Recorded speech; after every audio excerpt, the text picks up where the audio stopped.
saltar del corazón al mundo.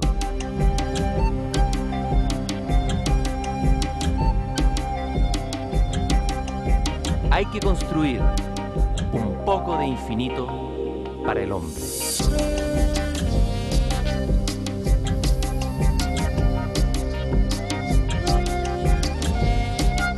Carl Jung, el gran psicoanalista, en sus memorias, Recuerdos, Sueños y Pensamientos, al comenzar a explicar qué es lo que va a contar de su vida, dice: la vida del hombre es un intento arriesgado. Solo cuantitativamente se le puede considerar como un fenómeno prodigioso. Es tan efímero, tan insuficiente, que es un milagro que pueda existir algo y desarrollarse. Esto me impresionó ya cuando era estudiante de medicina, y me pareció que sería un milagro no morir prematuramente. La vida se me ha aparecido, dice Jung, siempre como una planta que vive de su rizoma. Su vida propia no es perceptible, se esconde en el rizoma. Lo que es visible sobre la tierra dura solo un verano, luego se marchita, es un fenómeno efímero. Si se medita el infinito devenir y perecer de la vida y de las culturas, se recibe la impresión de la nada absoluta. Pero yo no he perdido nunca el sentimiento de algo que vive y permanece bajo el eterno cambio. Lo que se ve es la flor y ésta perece. El rizoma permanece. Y al final dice: en el fondo solo me parecen dignos de contar los acontecimientos de mi vida en los que el mundo inmutable incide en el mutable. De ahí que hable principalmente de los acontecimientos internos. A ellos pertenecen mis sueños y imaginaciones. Además, constituyen la materia prima de mi trabajo científico. Al lado de los acontecimientos internos, los demás recuerdos, viajes, personas y ambiente se fuman. Y para conversar de la relación entre ese mundo inmutable y este mutable, entre el mundo interior y el mundo exterior, entre el mito y la realidad, y para hablar también de Carl Gustav Jung, quien prologó este libro, que acaba de ser reeditado en Chile, editado en Chile por primera vez porque fue editado en el exterior, Las visitas de la reina de Saba, de Miguel Serrano. Contamos con la presencia de Miguel Serrano aquí en el estudio de esta conversación. Muchas gracias, don Miguel, por estar aquí conmigo. Gracias, Cristian, por invitarme. ¿Qué es lo primero que le viene a usted cuando escucha este pensamiento de Jung sobre la vida y sobre las dos vidas?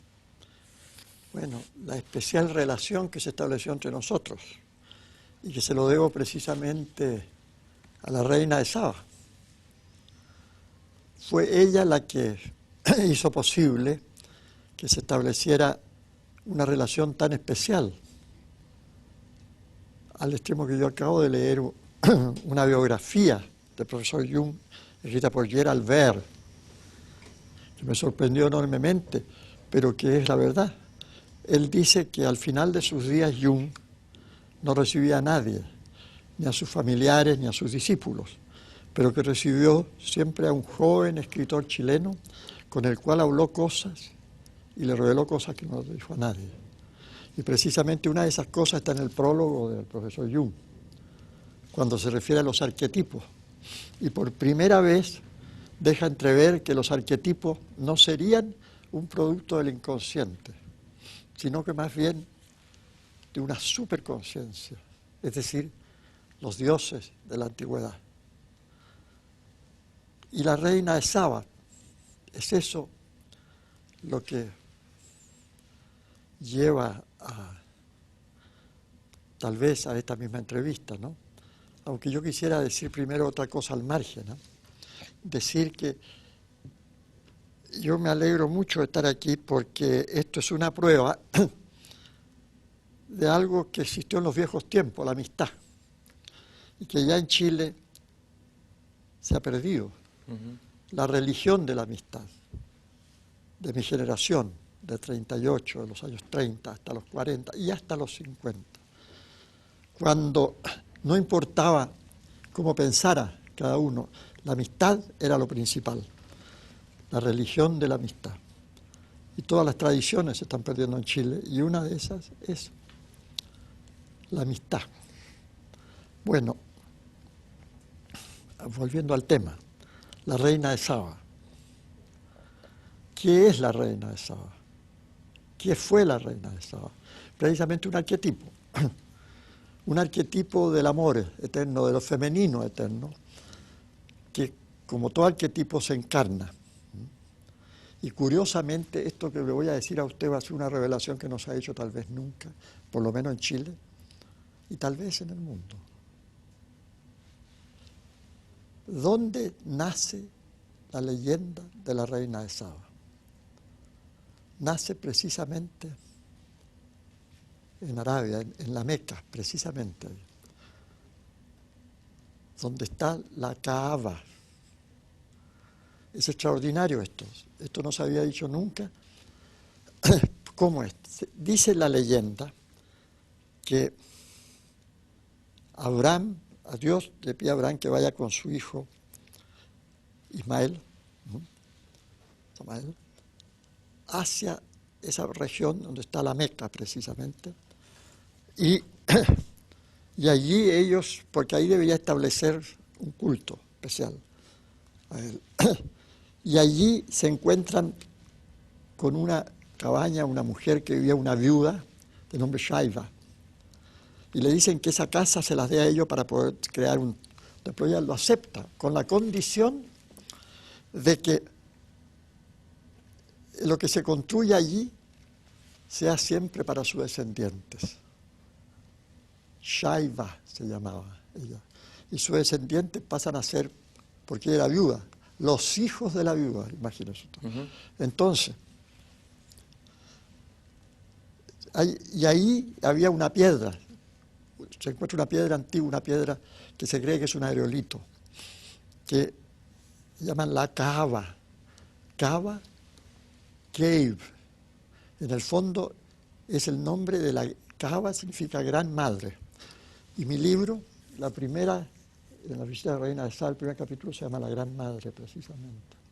¿Esta es la misma madre universal de la que habla Hermann Hesse en el libro Demian? Es la misma madre universal, que en este caso, para llegar la Kaaba, es cave. Cave eso es cueva, ¿no es cierto? Y cueva es un símbolo de la madre, del refugio precisamente, de la gran madre. Y para entrar ahí, había que entrar por una puerta que era la puerta de Shaiva, o sea, la puerta Shaiva, fíjese, Shaiva, todo eso ya estaba en contacto con la India legendaria. Shaiva, Shiva, Shiva, el dios Shiva. ¿Cómo se dice el reina de Saba en inglés? Queen of Shiva. Es la misma historia. ¿Y qué es Shiva? Shiva es un dios andrógino del amor. La reina de Saba hasta cierto punto lo es. Por eso le traje esto aquí. ¿Qué es ese objeto? A ver si lo puedo mostrar ahí. Es pequeñito, sí. Este es un lingam con un yoni. Es decir, el símbolo del sexo masculino y el sexo femenino en uno solo, que viene a ser la unión. Lo que precisamente la reina de Saba representa. Es Kali también. ¿Qué finalmente? Aquí tenemos un retrato de la reina de Saba, pero ella es de Ur. Esa escultura aparece en Ur. Es decir, esto es sumerio, ¿no? En el mundo mesopotámico. Mesopotámico, donde está hoy día Irak. Ajá, qué impresionante cómo se juntan todos los cables. Ahora, ¿qué es la reina de Saba? Porque al leer uno el libro, uno tiene una sensación, por un lado, de una tremenda nostalgia, ¿no? De la pérdida de la reina de Saba, y por otro lado, la comprensión de por qué la reina de Saba tiene que perderse, y este encuentro, pérdida, búsqueda, que recuerda un poco el Cantar de los Cantares, pero que le da otra dimensión. ¿Qué es finalmente la reina? ¿Es una historia de amor? ¿Qué es? Es la representación del femenino, eterno femenino, ¿no es cierto? El eterno femenino, que al encontrarse en este mundo, al encarnarse, produce una verdadera catástrofe. El deseo de fusión, de unión, y que se encarna continuamente. Ella viene y desaparece. Pero hay algo más, yo quiero, fíjese cómo es interesante el Islam. El Islam. Alá. Ahí cuando va Abraham, encuentran, y cuando llega también Mahoma, esa piedra que estaba allí precisamente, la Kaaba, está inscrita con muchos nombres, el nombre de Shiva, de Kali, de muchos dioses, pero entre ellos está Alá. Y él se queda nada más con Alá. ¿Por qué? Porque Al es él y Alá ella. Alá es el ella. Es la fusión de lo masculino y lo Fusión. femenino. Y lo más extraordinario es que todo esto se sabe, pero se sabe en una orden muy secreta, esotérica, que está al fondo del islamismo. Islam es Isis, Ilam es el camino de la diosa Isis, también con los egipcios. Que tiene con los cultos mistéricos, el culto de Isis. Y los sufí tenían esta historia. Y es más, existe una orden secreta, y nadie ha hablado de esta, que se llamaba la orden, la piedra negra, el sol negro, que se ha hablado tanto. Y existió una relación en la Europa de los años 30 a los 40 y tanto, de esta secreta orden de la piedra negra, Schwarzsteiner o Schwarzsonnen en alemán, con la que se estableció un contacto secreto con el Islam. Ahora, esta historia de la búsqueda del alma o del ánima de esta historia de amor, que finalmente deja de ser una historia exterior para transformarse finalmente en una historia interior, en la búsqueda del interior. Desde luego que nos conecta con la mística sufí, y también nos conecta, estaba pensando, con San Juan de la Cruz, También. con la noche oscura del alma, ¿no? Total. ¿De qué manera esta historia de amor por una mujer, que puede ser leída de esa manera el libro, es también la historia de amor interna por lo divino? A ver, Por lo divino. Esto es muy interesante porque se dice que el Islam a la mujer no la respeta, al contrario. Se la ha respetado en la India, por ejemplo. Los mongoles fueron capaces de construir el Taj Mahal para el amor eterno por una mujer, y al mismo tiempo a la esposa, a la amada, se la ponía en parda o purda, como se dice, es decir, encerrada en un castillo, en un palacio, para que nadie la tocara, rodeada de eunucos, en fin. Yo recuerdo haberme encontrado un día yendo precisamente a ver al Taj Mahal, en el camino, con la Rani de Terigarval, que era una reina, una princesa, que había quedado viuda. Y al quedar viuda y entró la democracia a la India, se hizo miembro del Parlamento, ganó una elección. Y ahí ella iba en el camino ese día para hacer la propaganda, la campaña electoral a su hijo.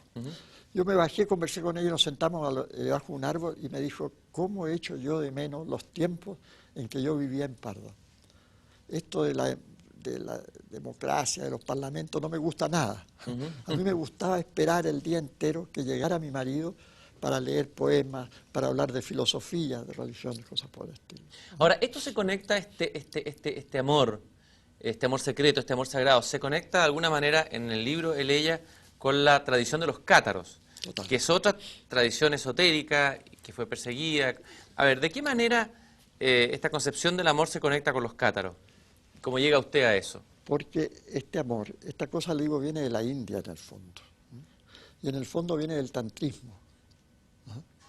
Del tantrismo hindú. ¿Y a dónde viene el tantrismo hindú? Viene de los hiperbóreos, de los viejos tiempos, los arios. ¿Cuál es la concepción, así explicada brevemente, qué es el tantrismo, don Miguel? Para quien no lo conoce. ¿Cómo diríamos? El poder, precisamente, realizar, usar el sexo, usar la libido, que en el fondo le llaman kundalini allá, de un modo que sirva para realizar el amor no solamente físico. Acabo el otro día de ver una película muy curiosa que se llama El Destructor, no sé cuánto, en que resucitan a un tipo que estaba congelado en una civilización del futuro. Bueno, al fin él quiere hacer el amor con una de las... y ella le pasa un casco. Se pone un casco, se pone otro casco y siéntate ahí, le dice, me siento aquí, vamos a hacerlo. Pero ¿cómo? Dice, yo creo, no, eso no existe. El tipo de amor físico es una grosería. Y si uno lo piensa bien, fíjese que es una cosa que tiene razón. No existe en el cuerpo un órgano exclusivo para el amor. Es como si la naturaleza o un demiurgo le estuviera haciendo burlándose del hombre, porque la naturaleza es pródiga en todo. para que un grano fructifique se lanzan miles. Para que un espermatozoide llegue hay un millón. ¿Ah? Y sin embargo, no existe un órgano, porque el órgano para el amor también sirve para otras cosas. Y la boca que besa también come. Solamente el ojo, los ojos podrían ser el órgano que se puede. Cuando Dante mira a Beatriz, la mira y queda prendado para siempre. Bueno, eso es lo que se trataría por intermedio del tantrismo entendido de esta forma. Llegar, no es necesario ponerse un casco, porque esa es la imitación de la verdad. Hoy día la tecnología está tratando de llevarnos a una serie de situaciones que van a reemplazar poderes que el hombre tuvo. Es decir, la tecnología exterior reemplaza a la tecnología interior o la técnica que ya manejan los pueblos milenarios, ¿no? Los pueblos milenarios, y que fue un poder de mover los Moai de la isla de Pascua, el mana o maná, ¿ah? La mente. Entonces, bueno, eso, para llegar a amar a una mujer con todos los chakras, ¿ah? Con todo el ser, sentada allí, y esto le advierto que los japoneses practican estas cosas. Se sientan en una silla, ella ahí y el otro aquí, y llegan a situaciones que es como el orgasmo. Que por lo más los tibetanos dicen que hay 3 grandes placeres en la vida, ¿no? El estornudo, el orgasmo y la muerte. Claro, es como un orgasmo mental, en el fondo es un acto sexual mental.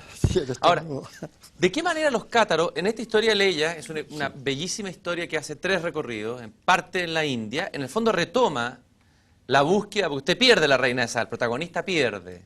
Hay que preguntarle, estos libros son autobiográficos. ¿Y en qué sentido son autobiográficos? A ver. Porque por lo general uno se encuentra con la reina de Saba. Y cuando se encuentra con la reina de Saba, como decía el profesor Jung, no por lo general, es muy difícil encontrarse con la reina de Saba. Es un privilegio y un enorme dolor y un drama, como me decía él. Él se encontró con la reina de Saba. Ahí en esa biografía dicen que se llamó Tony Wolf, creo, no sé. Y casi destruyó su matrimonio. Y se fue. Y por eso él, que cuando yo le pasé esto, se dio cuenta que podíamos conversar de estas cosas, porque evidentemente que para escribir ese libro yo tuve que vivir también un drama. Y él me decía, si usted tiene la suerte, el privilegio y el drama de encontrarse con la reina de Saba, no vaya a cometer el error de casarse con ella, porque se van a destruir. Imagínese a la reina de Saba preocupada de la cuenta del gas. Eso sería los pañales de la guagua, no puede ser. Entonces, la verdad, él me decía, la reina de Saba es para el amor, no es para el matrimonio. Amor, ¿qué es amor? Sin muerte, sin muerte. Ahora, ¿y qué ocurre con el amor real y concreto? Con aquello que nos casamos, nos enamoramos. ¿Es imposible realizar entonces este sueño? ¿Hay que separar definitivamente el amor del matrimonio? No sé, que con la reina de Saba no puede hacerlo porque ella se va y lo abandona.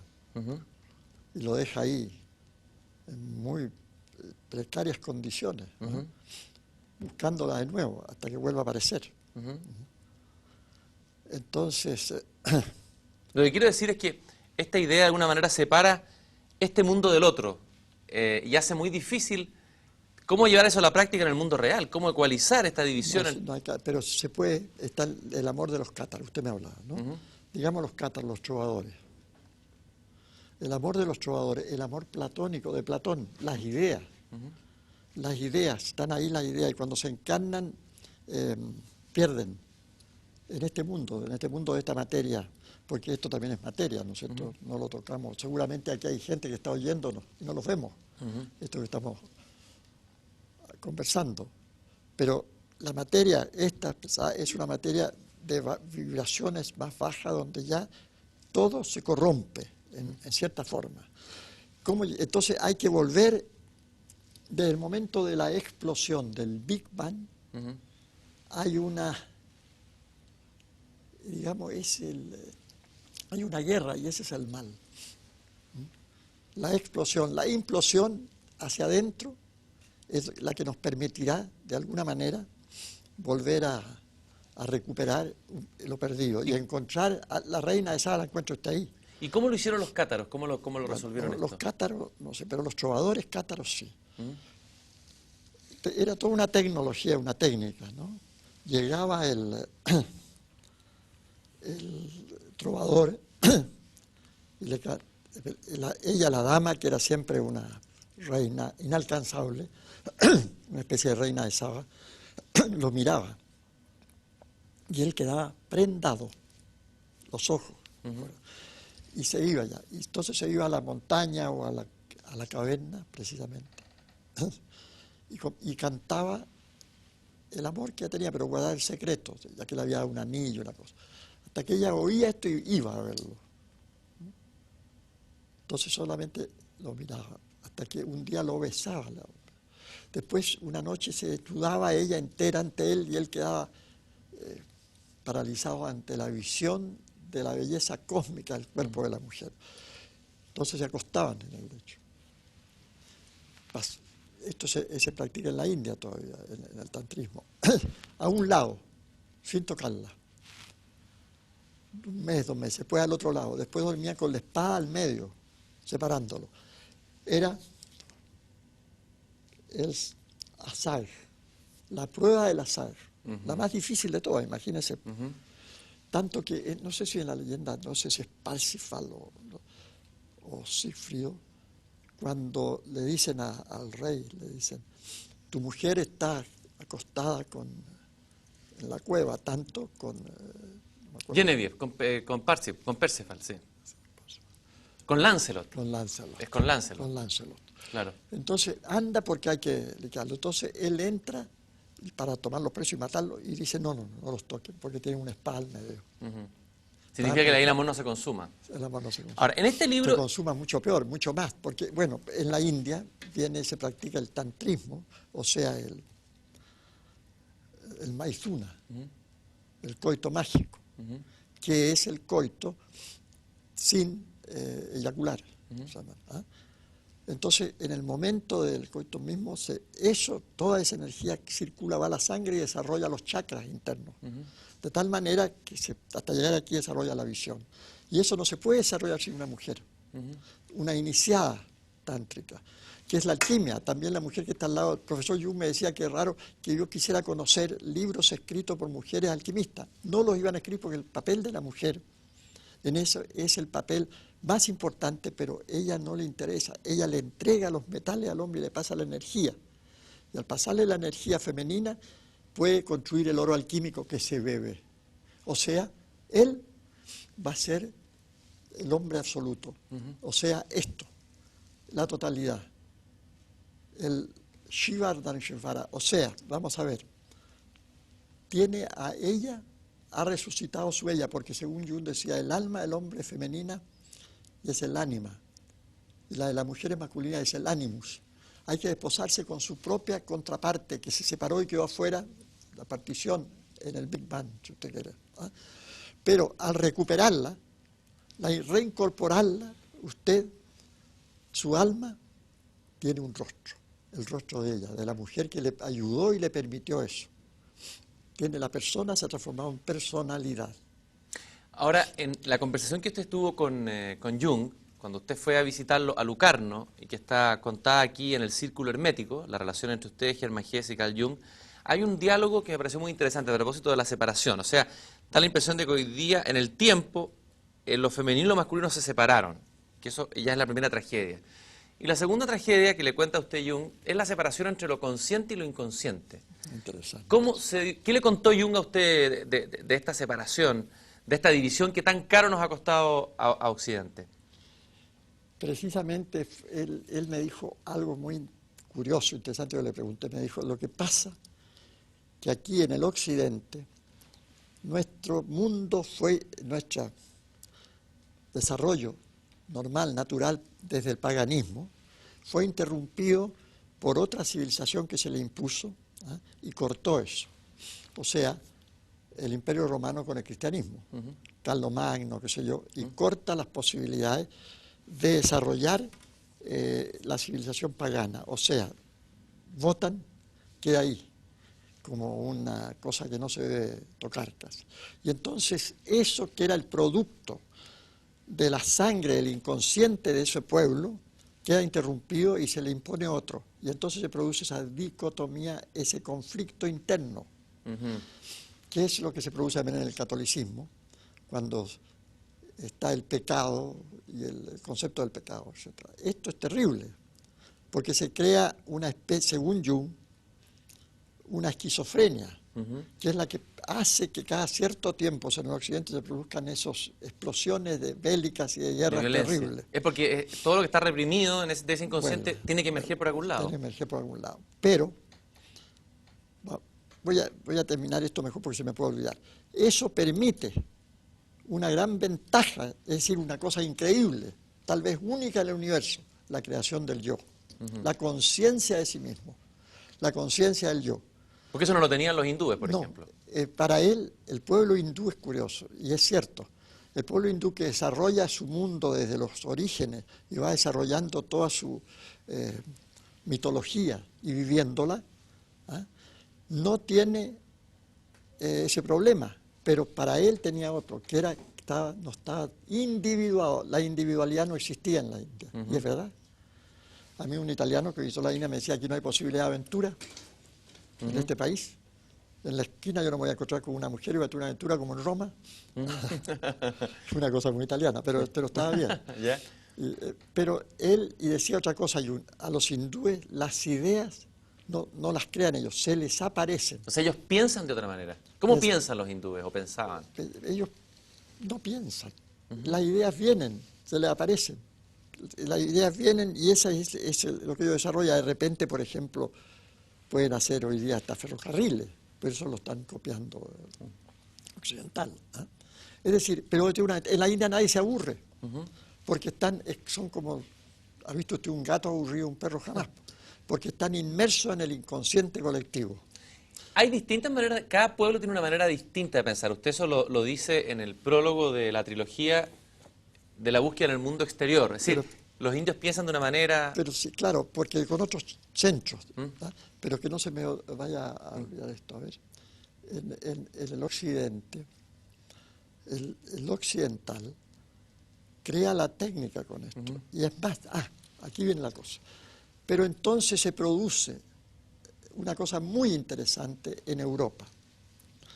Entre los años 30 y 40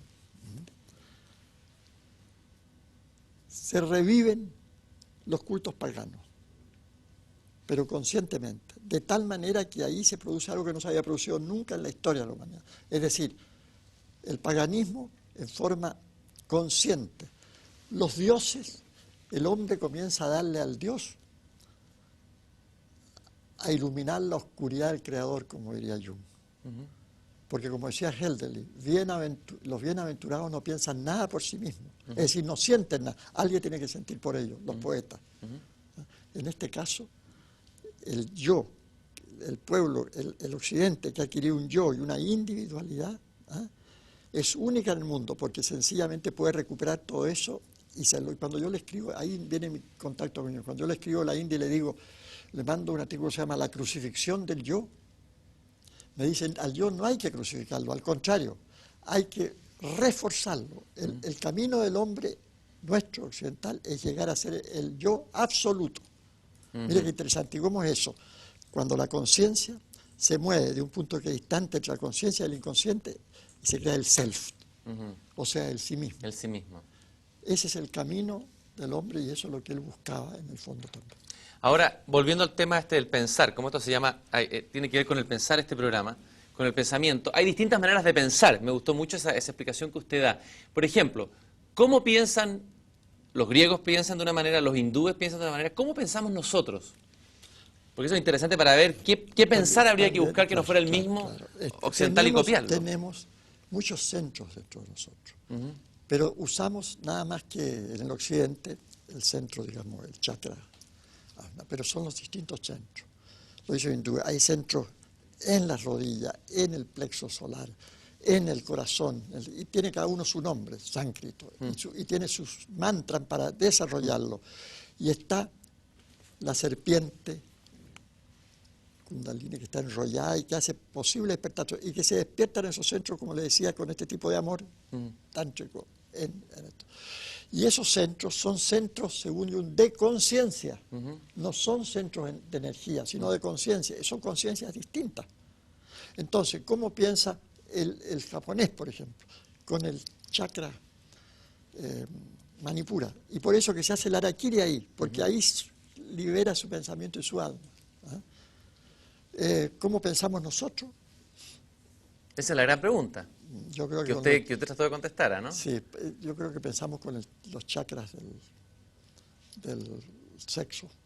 ¿Cómo se llama eso? El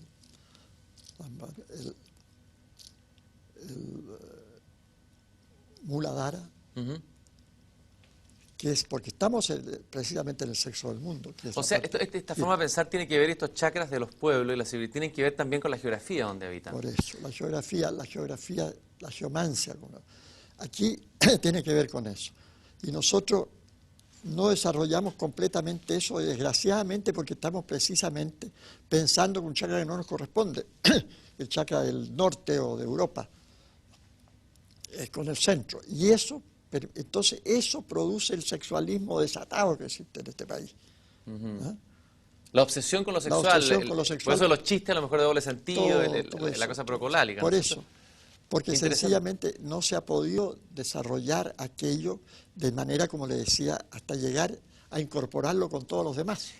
¿Cuál sería, usted de alguna manera en el libro Ni por mar ni por tierra busca esa explicación, la búsqueda de nuestra generación de encontrar lo específico nuestro? ¿Cómo podríamos generar un pensar propiamente chileno o sudamericano, original, distinto, que fuera un aporte, por ejemplo, a lo que han aportado los hindúes, los griegos? ¿De qué manera podríamos pensar de manera diferente? Yo creo, crear? fíjese que yo planteé esto en una charla que di ese año en Concepción y estaban los japoneses ahí precisamente.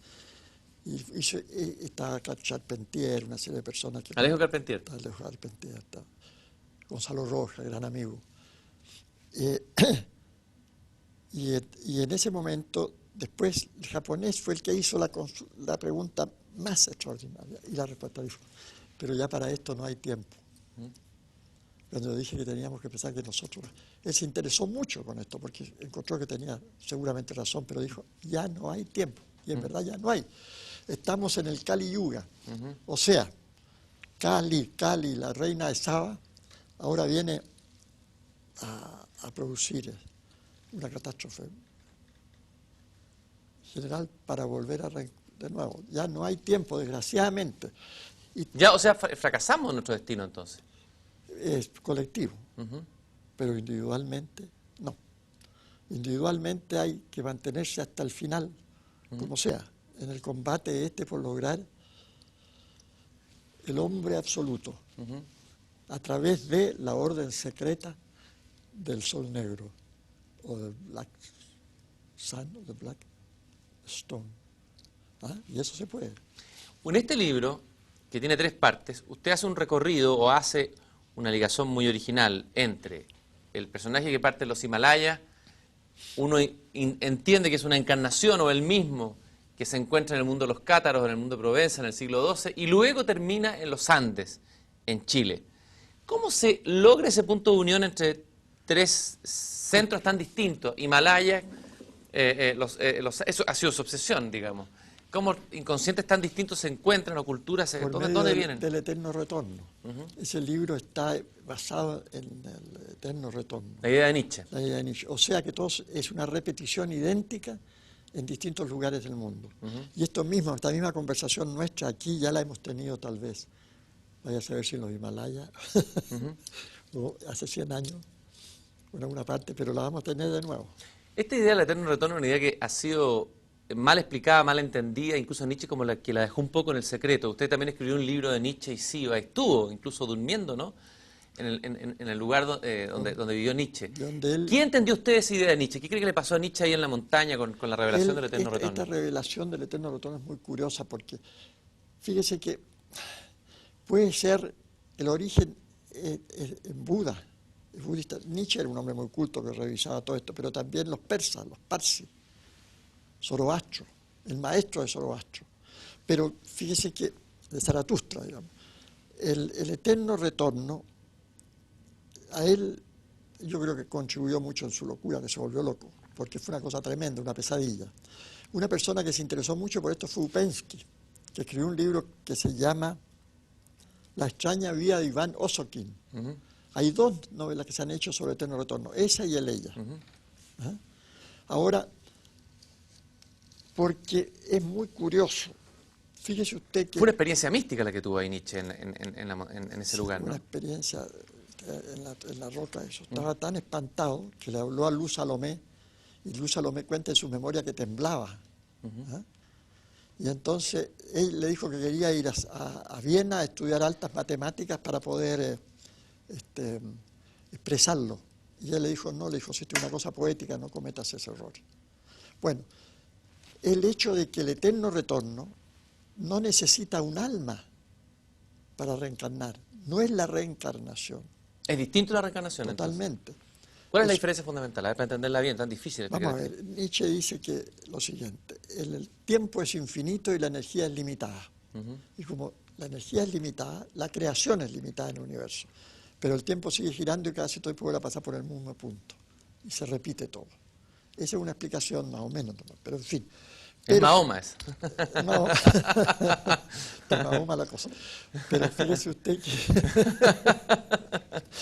el Buda habló de la reencarnación, pero cuando le preguntaba por el alma no contestó nunca. Es muy posible que se refiriera al eterno retorno. Entonces el eterno retorno es una cosa que se va a producir según esta idea, pero también Nietzsche dice una cosa extraordinaria, fíjese que es muy importante, pero hay una posibilidad en el universo que ni el más gran utopista jamás ha soñado, porque pueden haber universos con otras leyes y otros sin ninguna ley, es decir, salirse del eterno retorno. Ese es el trabajo. Eso es lo que Buda llamó tal vez el nirvana, salirse del eterno retorno. Es una cosa totalmente ajena a toda la creación y eso es posible. Pero tal vez no nos interesa a nosotros. Usted se encontró, aquí tengo la foto, voy a mostrarla, con Germán Hesse en Montañola. Vamos a mostrar esa fotografía de su encuentro. ¿En qué año fue este encuentro, don Miguel? 51. En la entrada de la casa de Germán Hesse hay un famoso poema que dice: cuando uno ha llegado a viejo y ha cumplido su misión, tiene derecho a enfrentarse apaciblemente con la idea de la muerte. No necesita de los hombres, los conoce y sabe bastante de ellos. Lo que necesita es paz. No está bien visitar a este hombre, hablarle, hacerle sufrir con banalidades. Es menester pasar de largo delante de la puerta de su casa como si nadie viviera en ella. Pero usted, joven, traspasó ese umbral. No para las banalidades, porque tuvieron un encuentro mágico impresionante. Cuénteme y recuérdeme ese momento de ese encuentro con Germán Hesse. Fue muy curioso, porque Germán Hesse en aquel entonces era casi un desconocido en muchas partes. En Inglaterra, fíjate, no lo conocían. Y en América nuestra sí. Y aquí en Chile lo leíamos. En Argentina y en México. Y cuando fui a Europa, invitado a una conferencia en Evian, internacional de periodistas, yo fui representando al Mercurio de la revista Zig-Zag. Y ahí estaba de embajador en Francia mi tío Joaquín Fernández, que estaba invitado también a esta conferencia, y me dijo: mira, Miguel, ¿qué estás haciendo aquí? No sé qué estoy haciendo aquí. Le dije: ándate a conocer Europa. Aquí están los representantes de Suiza, con su auto te van a llevar a Suiza. Yo dije: pero si eso es lo que quiero, yo sí quiero ir a ver a Germán Hesse, que vive en Suiza. ¿Qué le había pasado a usted, volviendo atrás, con Germán Hesse cuando lo leyó por primera vez? Porque es un libro que es un escritor que ha marcado a tantas generaciones. ¿Qué le pasó? Tremenda la impresión de Demian, pues. Porque Demian es un libro mágico, un libro lleno de claves, y habla de los hijos de la viuda precisamente, los hijos de Eva. ¿¿Qué es lo más importante, el mensaje secreto más importante de Demian? Ahí el encuentro con el sí mismo, porque Demian, en el fondo, es la parte interna de él, la parte que, el ser, el verdadero Sinclair, que es el principal héroe en el libro, protagonista, se encuentra con Demian en el colegio, esos muchachos, que siente una admiración enorme por este héroe, pero en el fondo es el mismo, porque al final Demian le dice: cuando me vuelva a verte, ya no será nunca afuera ni vendrá a caballo, sino dentro de ti mismo. Y está también Abraxas, ¿no es cierto? El dios Abraxas. Eso es muy importante. ¿Por qué cree usted que es importante? Porque es un dios que lo incluye todo, incluye todos los polos, digamos, la oscuridad y la luz. Pero que está tomado de Jung también. Jung es el que habla de Abraxas. Jung habla también de la sombra, que dice que el imaginario, a lo mejor cristiano, no ha incorporado la sombra, lo oscuro, digamos, y eso es un error desde el punto de vista de la creación de un inconsciente. Claro, es lo que estábamos hablando. de la reincorporación, y por eso le digo, solamente una vez se produjo el intento que era único en el mundo porque es superior a todos los demás, que es consciente, desarrollando conscientemente, es decir, ¿cómo podríamos decirlo? El lado derecho del cerebro está atrofiado, por decir algo, por decir una explicación materialista. Está atrofiado el lado que representa la intuición, la mitología, la tradición, y solamente trabajamos con el lado izquierdo, que es el racional. ¿Ah? Y esto se puede, hay que viajar a la isla de Pascua, lo que le dicen los pascuenses. Y es más, volvamos, Cava, fíjese que Cava es piedra, y una piedra oscura. Se dice que fue un aerolito que cayó. Hoy día desgraciadamente no se puede ir a ver eso, porque solamente las tribus. Pero, ¿qué decían los hindúes sobre los vimana, los discos volantes, que eran hechos de piedra? ¿Ah? Eso, ahí llegaron extraterrestres. ¿Ah? Eso existe. ¿Ah? Entonces, es por ahí donde la cosa, lo que dicen la isla de Pascua. Si usted va a hablar allí, habla con los pacarati, ¿ah? Le dicen cómo los moai se movían con el manas, con la mente, los movíamos. Ahora, el encuentro con Germán Desarrollar Hesse. los poderes antiguos. ¿Se encuentra usted entonces después se encuentra con Germán Hesse? ¿Qué pasó en esa conversación? ¿Qué ocurrió en ese encuentro? Debe haber sido muy emocionante para usted, sí, ¿no? Bueno, como las cosas que me pasan. ¿Qué ha tenido usted, don Miguel, en ese momento? 1951 es cosa de calcular así con una máquina. Una calculadora. Bueno, a ver, yo nací en 1917, ¿cuánto era 1951? ¿Está malo para las matemáticas? Yo sé alguien me ayuda. Una maquinita. ¿Son? Ya nadie sabe sumar. 34 años tenía usted. Pucha, era un cabro. Pero, sin embargo, ya la había leído a Germán. Y llegué a Suiza y nadie sabía quién era Germán Hesse y dónde vivía, en la embajada. Entonces, pero una mujer, las mujeres son las que saben siempre. Era una secretaria, me dijo, está aquí y vive acá. ¿Y dónde vive? En Castañola. Ah, tomé el tren y me fui a Castañola, y no era Castañola, era Montañola. Entonces, viajé a Montañola en el último bus que quedaba y era el único que iba con otra mujer que iba al lado. Me bajo, nos bajamos los dos en la misma plaza y le digo, ¿dónde está la casa de Germán Hesse? Yo soy empleada, ya vamos para allá. Fíjese usted. Era una empleada yugoslava, la gran Yugoslavia, que siempre crea cosas especiales. Serbia, seguramente. Entonces, entonces, llego a la casa y ¿qué? Ni me fijé, y además yo no entendía alemán, no sabía lo que significaba. Bitte keine Besuche, decía que quiere decir, por favor, nos admiten visita. Y ella me entró. Mire usted, si esas cosas pasan en la vida, esas cosas increíbles. ¿Ah? Yo que escribí sobre la reina de Saba, creo que usted se lo he contado usted alguna vez, y que escribí, y que Jung ese día me habla de esa mujer y me muestra un libro con la que ha hecho unos trabajos juntos. Pasando los años, yo publico mi libro, La visita de la reina de Saba. La visita de la reina de Saba. Estoy en Suiza viviendo en la casa de Germán Hesse, en la vieja casa de él, la casa Camusi, y me llega una carta de un señor que dice, fíjese que he leído su libro, porque estaba publicado en alemán, lo he leído, y usted habla de una persona que creo que es la abuela de mi mujer. No le puedo creer. Toni Wolff. Y ella dejó una serie de cosas, de documentos, en fin, y los tiene. Entonces yo le vuelvo a escribir y le digo que yo quiero verlo, si me permite, me dice, vamos a preguntar, consultar al fin, y me dicen que sí.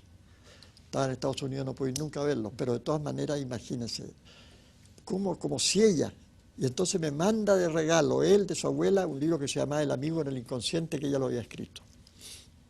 Esos son los encuentros. Es decir, si usted vive, por eso le digo, vive en una forma y no se mueve ahí, y es leal, y es consecuente, y leal hasta el final con su ideal y su idea, después comienzan amigos desconocidos, vienen en ayuda, como dice el alquimista. ¿Qué pasa entonces en ese encuentro con Germán Hesse, en esa conversación? Entonces, ¿Qué es lo que se cristaliza ahí? Fíjese, entro, aquí hay otro sincronismo, otra coincidencia. Y no tenía tarjeta, tenía una tarjeta que era tarjeta y alguna mochila a la espalda, un cabro. Pero tenía ni por mar ni por tierra, en español, y se lo traía dedicado, en español. Y se lo mando para adentro. Y se abre la puerta y sale un señor todo vestido de blanco, con así como estoy cuando trayendo allá abajo, que es de talleres de hilo tejido en los talleres de Gandhi, tal vez, lino, y había un perfume como de sándalo en todo. Y ese padre me dice, me da la mano, me dice, pase, me dice, en francés, porque hablaba un poquito francés y hablamos en francés en italiano, porque él vivía en la Suiza italiana. Y me pasa a su biblioteca y me dice, perdone que está todo así, pero fíjese que yo debería estar, hoy deberíamos estar en Engadina, o sea, ahí en el Sils María, donde precisamente iba siempre a veranear la casa de Nietzsche. ¿Qué es lo más esencial del encuentro que usted saca de la, Y me de dice, la conversación ¿y con sabe Hess? por qué? Me dijo, no me fui, porque ayer a mi mujer la picó una abeja. Mire, imagínese, si no lo habría conocido jamás. Entonces, la más importante fue, yo le digo, qué hermoso es aquí todo esto, estas montañas. Aquí usted se estará feliz y aquí escucho la voz de Dios, me dijo. Bonito, ¿eh? Y lo más interesante de todo fue la cordialidad de él. Y me regaló una pintura de él y atrás le puso Ricordo de Montañola, que la tengo todavía. ¿De qué andaba detrás Hermann Hesse? Ya entendimos de qué andaba detrás Jung. ¿Qué es lo que estaba buscando? ¿Cuál era la gran búsqueda o el gran anhelo de Hesse? Curiosamente, fíjese que yo no sé, él era realizarse a sí mismo en el fondo, en también esta lucha, pero mucho él en la naturaleza, él vivía mucho en la naturaleza. Un día yo lo fui a ver con esta mujer que está ahí, Jennifer Jones, Esta esa foto. actriz. Hermosa mujer, la vamos a mostrar aquí. Esta podría ser la reina de Sado, ¿no? Se parece. A ver. Fíjese usted que a ella le debo el encuentro con Jung. ¿Quién es ella? Jennifer Jones fue una actriz fantástica que hizo películas como Duelo al Sol, Adiós a las Armas, Love is Many Splendid Things, el amor de no sé cuánto otra traducción. Y fue una actriz extraordinaria. Y llegó a la India y la mandaron para que yo le mostrara la India. La mandó, ¿cómo se llama? Rossellini, El director de cine.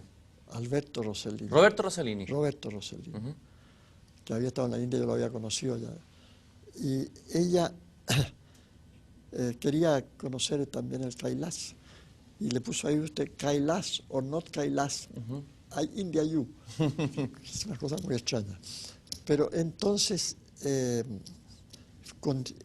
estaba ella también en Montañola y salimos a ver a Hermann Hesse ese día a caminar, y de repente Hermann Hesse estaba cultivando la naturaleza, recogiendo palitos, rompiéndolos, en fin. Y él, un día su mujer, después de muerto, yo la fui a ver, se llamaba ella, Ninon Auslander. Era una mujer extraordinaria también, que sufrió mucho cuando murió él. Y me dijo que nos llamaba la atención a mí y a Hermann y a mí, que usted siempre se preocupara tanto por la muerte. Y ustedes no preocupamos. ¿Y dónde está ahora Hermann? Sí, se le dice. Aquí, en todas partes, ¿no? En el aire, en las cartas de él. Mire, venga, me dijo. Y me llevó a ver donde tenía él todos sus papelitos guardados. Aquí tiene que estar usted. Sacó uno, dice, sí, Miguel Serrano. Vino a verme tal día y me trajo. Mire, qué increíble. Muy querido. Ahora, a propósito de la muerte, ¿cuál es su visión de la muerte? A ver, ¿cuál es su percepción o reflexión sobre la muerte? Bueno, se puede resucitar. Eso es lo principal. Resucitar, a propósito de Spa, estamos hablando, el taoísmo chino, es Cristo. Resucita al tercer día. Lo entierran. Abre la tumba y no está. ¿Pero esta resurrección usted la entiende en el sentido católico, la resurrección de la carne, o es otro tipo de Resurrección de la carne, pero llevando toda la energía que está ahí, física, digamos, que está en este cuerpo material, y pasándola al negativo de la foto, al astral, si usted quiere, de tal manera que se hace visible. Y cuando Cristo va en el camino de Maús, es decir, cuando los discípulos van en el camino de Maús, de pronto encuentran a alguien que va hablando y dicen, pero este va hablando como hablaba el maestro, después de muerto. pero no lo reconocen, porque los resucitados se parecen a los vivos, pero no son iguales. Tienen los lados cambiados. Para empezar, las pupilas cuadradas, ya son eternos. Entonces, lo reconocen, después cuando van a comer en la manera de partir el pan. Y le dicen, tú eres el maestro, sí, pero no le metangere, no me toques, porque le habría producido una descarga eléctrica tremenda. Y los chinos, los taoístas, el camino del taoísmo, esto está tomado de ahí, el cristianismo lo ha tomado de allá. El más alto mago taoísta se entierra y no muere. Después cuando abren la tumba no encuentran un cadáver sino una espada. Ha resucitado. Así que yo creo, usted me pregunta por la muerte, la mayoría de los seres desaparecen. Por eso que es tan importante el trabajar por recuperar sus poderes de tal manera que el astral que queda vibrando ahí en los muertos puede venir el astral. Usted dice a su padre, puede verlo, pero por un tiempo determinado, porque también después de la segunda muerte, la muerte de ese cuerpo, que no muere si usted le ha dado la energía al cuerpo físico, si se la ha pasado. Y lo curioso es que los yogas en la India, todos que se queman, allá todos los creman, ¿no? El quemar es una costumbre aria. Bueno, el más alto yoga no se quema, se entierra. ¿Por qué? Porque es posible que resucite. Hay una pregunta que quería hacerle, hay como 800 preguntas, ¿no es cierto? Pero vamos a ir, tener que seleccionar. Pero hay una que me interesaba mucho dentro de la relectura que hice de sus libros, que usted hace una diferencia, porque el camino suyo es un camino de la magia y un camino que se topa con la mística, se lo vimos al comienzo. Pero usted hace una diferencia entre el hombre mago y el místico. Claro. ¿En cuál camino está usted primero y cuál es la diferencia entre el camino del hombre mago y el camino del místico? El místico es como el que sigue la filosofía Vedanta de la India. Es decir, tiende a fundirse con el Padre. Tiende a fundirse con el Creador y desaparecer su yo. Lo que yo me decía es eso no. ¿Entiende usted? Fundir su yo, desaparecer su yo en el gran yo. Jesús decía cuando era Jesús, no era Cristo, todavía, el Padre y yo somos una misma persona. Y Jung, cuando le dio 3 ataques al corazón al terminar la guerra, y uno de ellos estaba muriendo, él lo cuenta en su memoria. Y se ve ir hacia una figura que está con las piernas cruzadas, meditando su propia vida.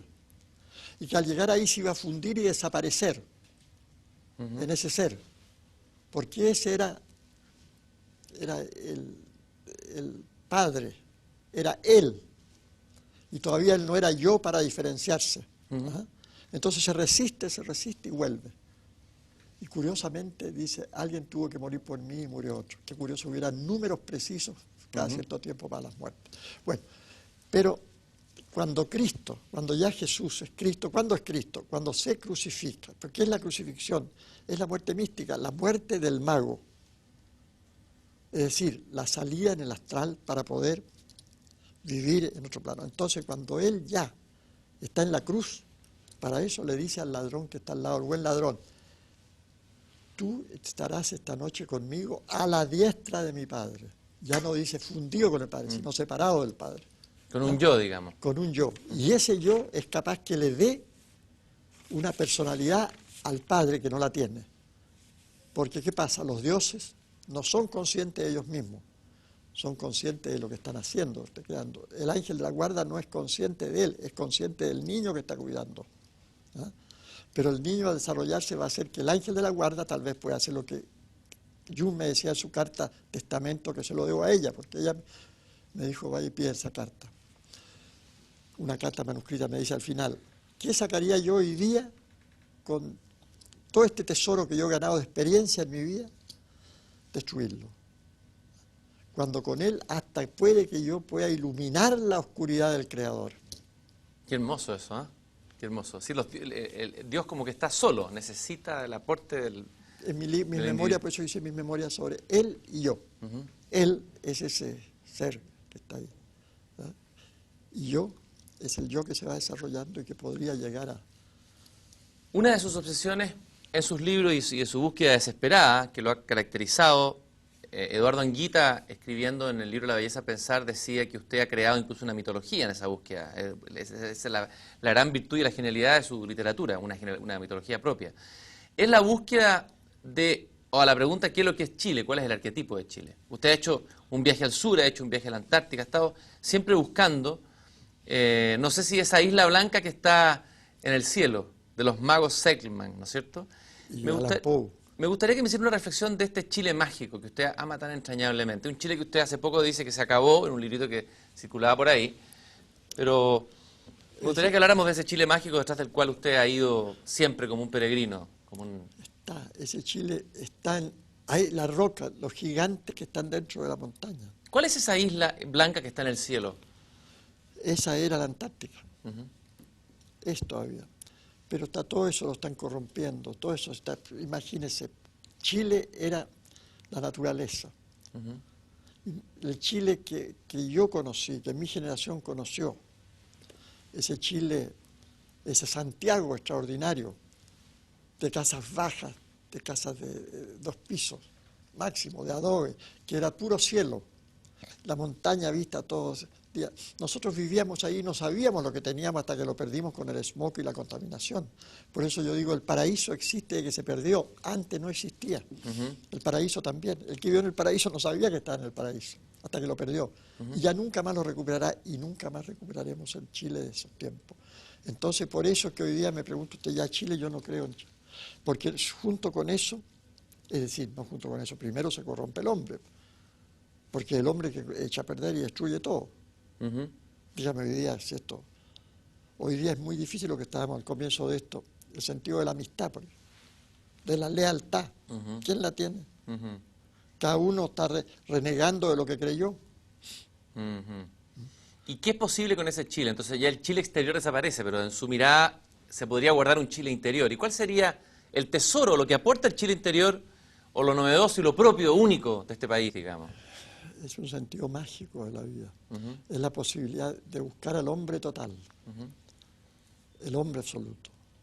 El hombre, digamos, esa es la posibilidad, y por lo demás los araucanos lo tenían. Buscaban eso, por eso no construyeron ciudades ni nada, sus rucas. Y el hombre, cuando va a la guerra, la mujer se queda. Es decir, el hombre que se desarrolle totalmente, eso, con todas sus instancias en actividad. Esa era la posibilidad que le da el paisaje a Chile, pero con una visión mágica de la vida. Poder mágico. Y eso, en comunicación con los gigantes que están dentro de la roca. Salen, pero desdoblándose, a protegernos, a ayudarnos, porque estamos siendo bombardeados todos los días, por las proyecciones malignas, psicotrónicas, etcétera, que emanan de un centro en Chile. Eso viene, bueno, no lo voy a dar los nombres, porque para qué voy a dar los nombres de los edificios que están actuando de esa forma. Y ahora hemos llegado a la cosa más atroz de esos letreros, que nadie sabe lo que significan, que CRK, no sé mensaje qué en clave. Claro. Ahora, y esos son todos mensajes subliminales para idiotizar a nuestros habitantes, a nuestra gente que está muy idiotizada, la van a idiotizar más todo. yo quisiera terminar, don Miguel, esta conversación que no termina nunca, pero una larga conversación, una conversación infinita y que se repite además en otros mundos paralelos. Taj Mahal, poema hecho en mármol y en piedras preciosas al amor eterno. Porque el amor eterno existe. Su gran amigo Eduardo Anguita, de la generación del 38, esa magnífica generación con la que usted participó. A ellos quisiera dedicarle todo esto, a Anguita, a Braulio Arena, a Enrique Gómez Correa, a Teófilo Cid, a todos ellos. Él, a propósito del país, habla de un pueblo, y dice, pueblo de amor veloz edificado sobre un perenne irse transparente del hombre en esta fuente retratado, múltiple, solo y uno totalmente. En este espejo ardiente apresurado, que sustrae a mi ser lo contingente, contemplo lo esencial al otro lado del obstáculo espeso de mi frente. Pero animal al fin a mi costumbre, no le extraigo la esencia porque alumbre eternamente al ser, pues no soy fuerte, para arrojar la cáscara que media entre el hombre y el Dios que siempre asedia, solo a través de nuestra propia muerte. Yo le quiero agradecer mucho, don Miguel, por esta conversación y porque usted siempre ha traído ese ser esencial, fuera de lo contingente, de ese otro lado, a este Chile. Muchas gracias, Miguel, por haber estado en esta conversación. Gracias a usted.